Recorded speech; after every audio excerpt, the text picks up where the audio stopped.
Hundreds of thousands of dollars. That's how much money leaders in Kinston are trying to secure to benefit their city. WNCT's Nicole Newman joins us now to explain. Andy, that actual amount is $750,000. It's the maximum amount the city of Kinston is allowed under this specific government grant. The money would be used to help rehabilitate blighted areas, but in order to secure it, the city needs help from its residents.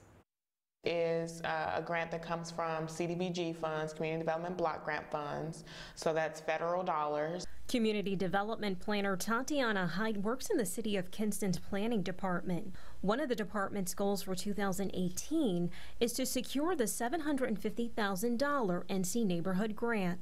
They're allocating money for non-entitlement communities, such as Kinston. Non-entitlement communities are communities that don't automatically get CDBG funds. The money is specified to contribute to community projects that are related to slum and blight removal, as well as recreation.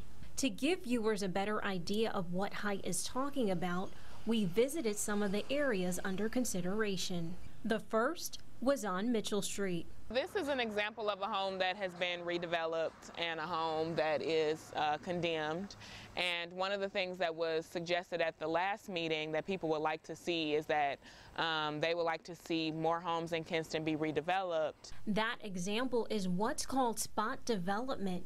In another area we visited on Tower Hill Road, Hyde uses this area as an example to explain what could be done if an entire area is redeveloped. It's more beneficial to do a block because it's more clear to people. You can really see the change.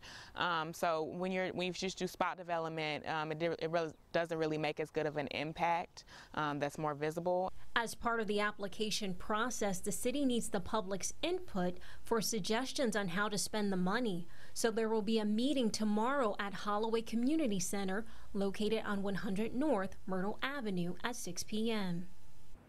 The meeting is the second public meeting. The first was held last month. There is also expected to be a public hearing on the matter, anticipated to be in September. Nicole Newman, 9 on your side.